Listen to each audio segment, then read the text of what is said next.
Getting certified with NBCMI or CCHI. I'm Dr. Isabel Souza, and I'll be your lecturer for this unit. Okay, so let's talk about certification today. These are the qualifications available, the credentials. NBCMI stands for National Board of Certification for Medical Interpreters. Its website is certifiedmedicalinterpreters.org.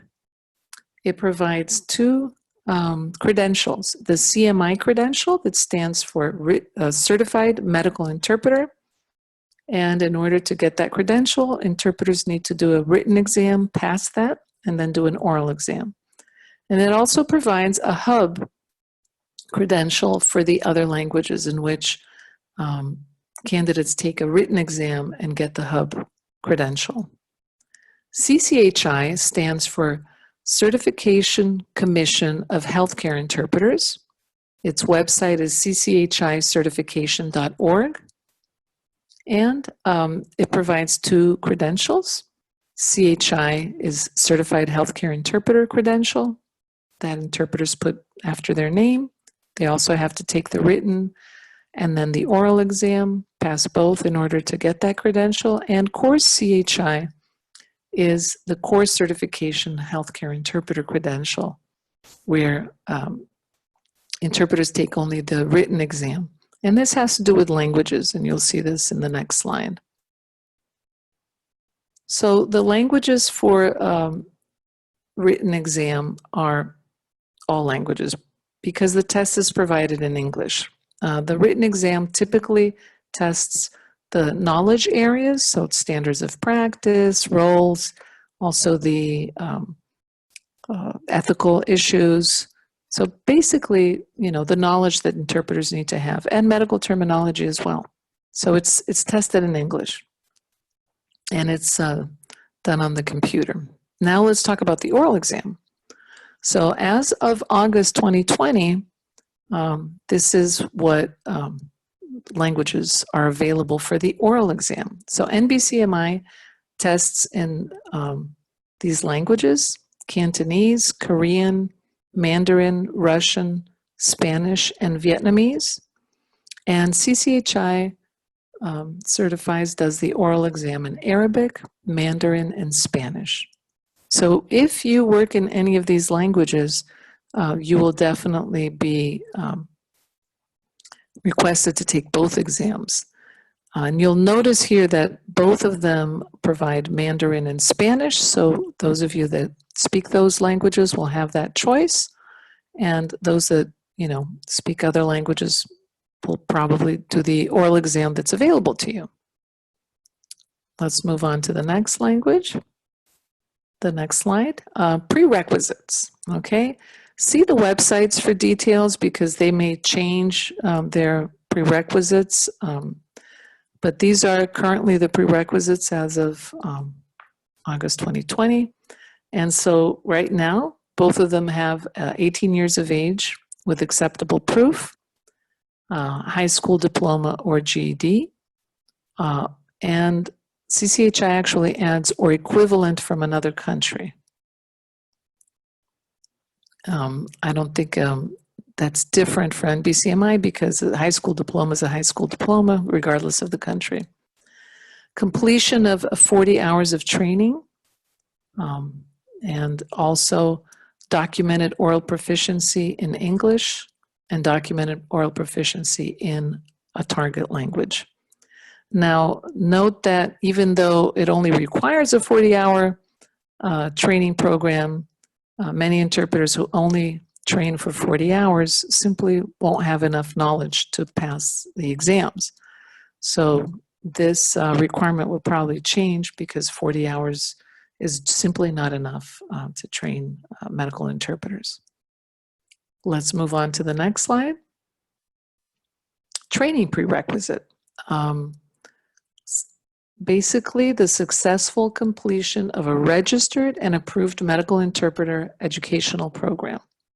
So even though it's 40 hours minimum, it has to be in the registry of training programs as posted on the IMIA website. And the IMIA is the International Medical Interpreters Association.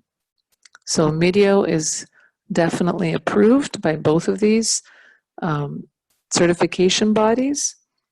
So CCHI words it a little bit different, and they accept any combination of the following: completing academic or non-academic training, adding up hours for multiple courses related to healthcare interpreting, completing continuing education courses, developing or teaching interpreting training courses or on-the-job training, including formal training classes and shadowing or being shadowed by experienced interpreters. So in this case, the national board is a little bit more specific and actually requires some kind of certificate or diploma. Let's move on to the next item of comparison. Let's talk about the written exam. So it is in English, but these two different bodies actually grade the exam a little bit different. So you'll see that the national board includes the scenario that you're seeing here. Roles of the medical interpreter, 8% of the test. Medical interpreter ethics is 15% of the exam. Cultural competence is 8%. Terminology in the working languages is 38%. And medical specialties, which is terminology in the different specializations, 23%. So actually that adds up to 61% just in terminology. Interpreter standards of practice, the IMIA, CHIA, which is the California Healthcare Interpreters Association, another great document to read, and the National Council of Interpreting in Healthcare. All three of them have standards of practice, and they all say similar things in different ways. It's worthwhile to read them all. And that is 5% of the exam. And legislation and regulations, HIPAA, class, that's 3%. Now, if you go to CCHI, you see that they word it and they grade it a little bit different. So managing the interpreting encounter is 30 to 35% of the test. Healthcare terminology is 22 to 25%. Interaction with other healthcare professionals is 20 to 24%, which I would think is part of the managing the encounter as well, but they separate it. Preparing for an interpreting encounter is 16 to 20%. And demonstrating cultural responsiveness is 3 to 6%. So as you can see, there are a few differences here. And I want to mention that the National Board was the first interpreting certification body for medical interpreters, and CCHI came a year later. But as you can see, there are a lot of similarities. Let's go to the next slide and talk about the differences in the oral performance exam. So the oral performance, you can see the NBCMI rates the mastery of linguistic knowledge in English and in the other language within the context of healthcare. As interpreting knowledge and skills is 25% of the exam. Cultural competence is 10%. Medical terminology in the working languages is 25%, and specialties 10%. Now, all of this is done via interpreting medical scenarios where interpreters are listening to a rendition of a provider and then clicking a button to record their interpretation, then listening for the patient rendition, clicking a button to record the interpretation of the patient, and so forth. So this is done by the computer. Both exams are computerized, and as with CCHI, you can see here that they categorize it in 3 categories. Interpreting consecutively is the majority, 75 to 80%. Interpreting simultaneously is 10 to 15%, and sight translation of healthcare documents is 10 to 15%. And even though it's not mentioned that way, the NBCMI tests for consecutive mode and also for sight translation. Moving on to the next slide. Location again, see the website for detail because there are differences in terms of which testing sites one can go to based on the certifying body. So the NBCMI, about 4 years ago or more, actually went online and has always been giving the option of testing at different testing sites or doing it from the comfort of your home with an online proctor. And it also works with the written exam is available on over 600 sites. The oral exam can also be taken at home, and that can help with the issue of, stress during a test, but you can also take it at testing sites close to you. Now, the NBCMI has always been on-demand testing, meaning at any time, you schedule the test when you want to take the test. CCHI has the written exam and has testing sites. You look for the testing sites closest to you. The oral exam is also done in testing sites. Refer to the website for scheduling windows. What they mean by scheduling windows is that they don't do on-demand testing. CCHI has scheduled testing time frames, specific weeks of the year in different locations where you can get tested. So you have to find out where you're going to get tested and then find out when during the year that testing site is open for testing. So it's a little more complicated. However, because of COVID-19, at least for 2020, interpreters are getting tested at any time online because remotely, and that should change. So it depends when you're listening to this presentation. Let's move on to the next slide. The cost. Now, as you can see here, they're identical.